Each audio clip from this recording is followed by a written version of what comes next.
Good afternoon here, YouTube people. What is going on with y'all today? Oh, it's been a monster. We have a very big winter storm coming this way. Today is Monday, the 6th of 2025, January 6th of 2025, and by Thursday to Friday, we could be looking at some snow here. Not really sure that I'm excited about it coming, but there's nothing I could do to stop it, earnestly. And, we didn't get any snow last year, so it won't bother me to get a little bit of snow this year. We didn't have any snow the year before that either, or the year before that, so it could be welcomed here. Just today, if you want to call her a vice president, she certified the votes for Donald Trump to be in office. So we have exactly 2 weeks, 14 days until he gets inaugurated. I'm ecstatic of it. I know that it's going to be a good thing, yet maybe to some degree it won't. I don't know exactly on that point, but I do know that we couldn't do any worse. And I wouldn't try to dog Donald Trump out because I feel like he is a really good candidate. However, there is some little things here and there that I would worry about if I wanted to worry, but I don't care to worry about anything. So, anyway, I wanted to talk to you all today about Christianity, faith, and walking in it. It's really not about you, although you have to make that decision on your own if that's what you plan to do. Me, myself, I have my own ways of doing things, but long story short, I just got to go with the way that I feel in my heart is the right way to do it. My whole life, which means if you're younger than I am, it'll be your whole life.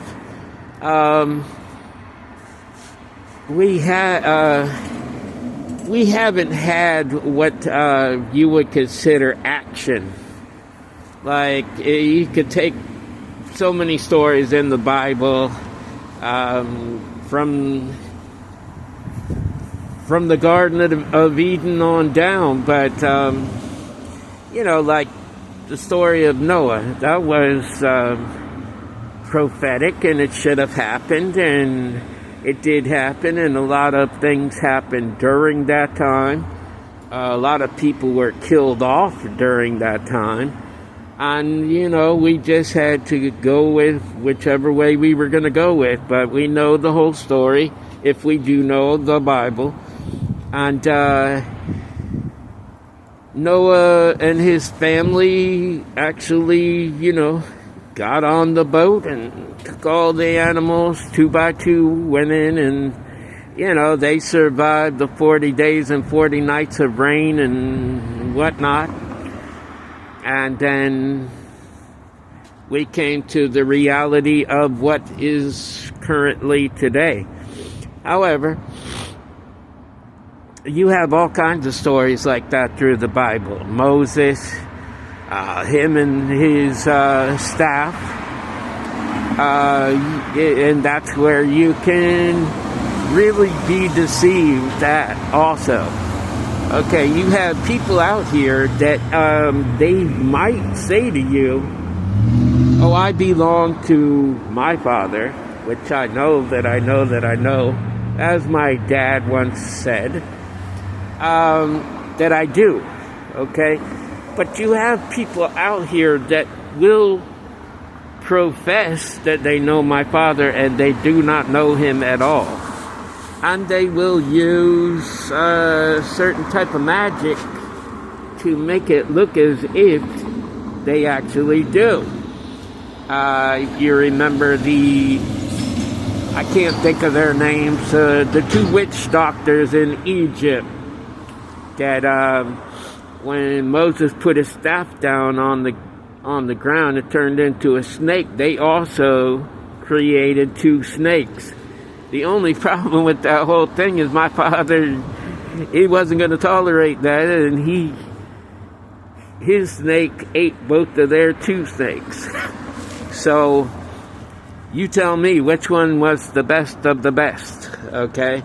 And it's pretty much been that way this whole time, and it always will be that way. But in my lifetime,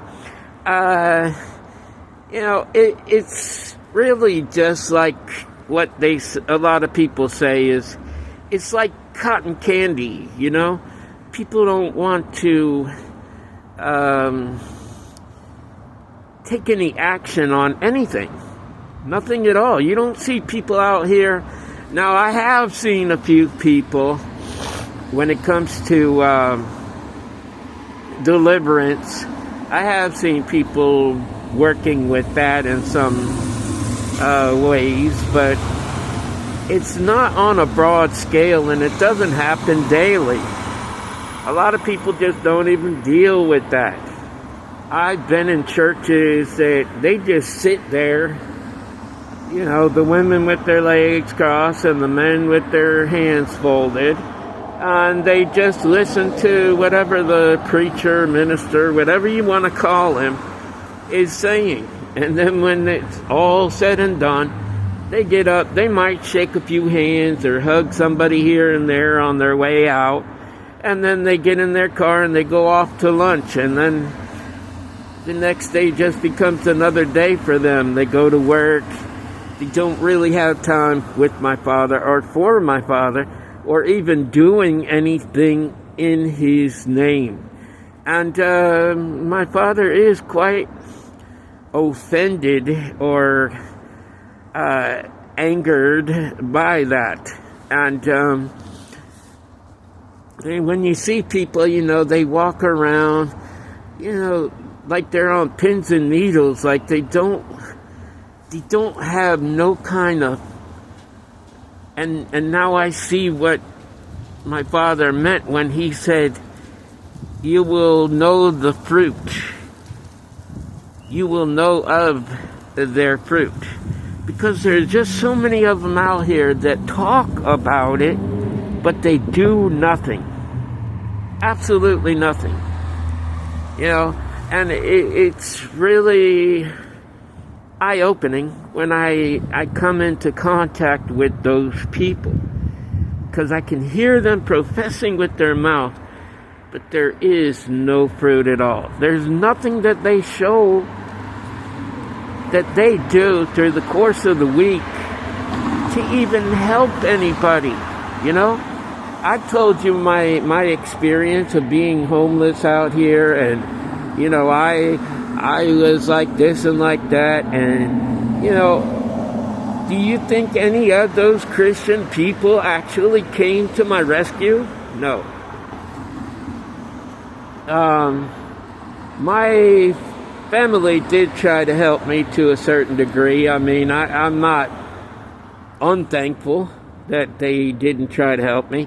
I just wasn't in a prepared state at that moment. I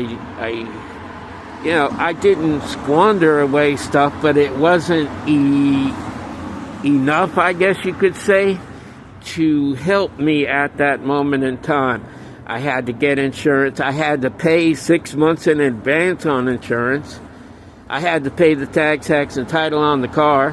I had to pay a lot of things and only ended up with like $600 or $700 after that, and I had to have some place to live. I mean, unless I just lived in the car. So it was just a whole lot of things that were attached that I wasn't able to overcome in that moment in time.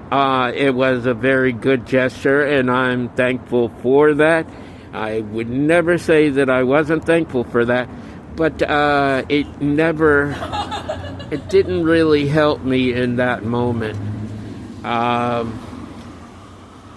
Yeah, but some people will do like that for you. And like I said, I'm very grateful for that. I would never say that I wasn't, okay? But there are people out here that profess to be Christians, yet they will never, ever, ever lend a hand when they know they can. And, it baffles me. And, I'm not even talking about my family in this moment in time. I'm talking about other people, okay? Just to make that clear. But, when you have umpteen thousands around you, and they profess that they have my Father in their heart, yet they would never, ever try to help you in any way. Oh, it's all about you trying to help yourself and this and that. Yeah, you could help yourself to a certain degree, but there is an initial help that you might need in order for you to get in that direction.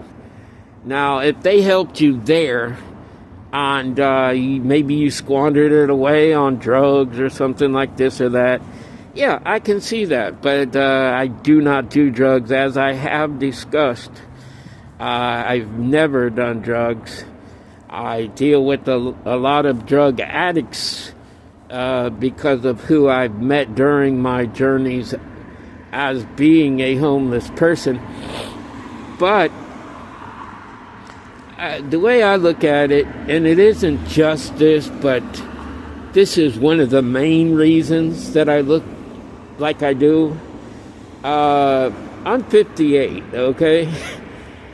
2 years I'll be 60. 5 years after that, I'll be 65. I'll be ready to retire. Why would I even think of starting to do drugs when I didn't even do that kind of stuff when I was young? I told you before, when I was young, I smoked weed, okay? I don't even know of a kid in my time that was the same age as me that didn't smoke weed at least one time. I didn't. I don't believe I've ever met anybody. I'm talking about in my time, in my age range, and that people that are older than me, probably so. But I don't believe I've ever personally met somebody in my age range that has not smoking some kind of weed at one time or another. And it didn't have nothing to do with peer pressure for me. I actually just wanted to know what it was like. I didn't like it, okay? I don't drink. I don't like alcohol, okay? It does nothing for me, and I really don't like drinking it. The taste is bad. There's just all kinds of things for me. And I just never really got into all that stuff. Now, if any of you do it out there, hey, that's up to you. You're going to do what you're going to do. But me, I just never have done it, and I'm never going to start doing it. But I just wanted to get into this is going to be a carried on type of video. I'm going to carry it on to the next similar, but at a different, I don't know, maybe a different pace, or I'm not going to say the same thing over again, but I'm going to talk similar to the way that I'm talking now. Anyways, I want you to know that I love you. I love you right there. Love yourself. Love my Father God, and by all means love each other, people. Until the next time, love, peace, and soul.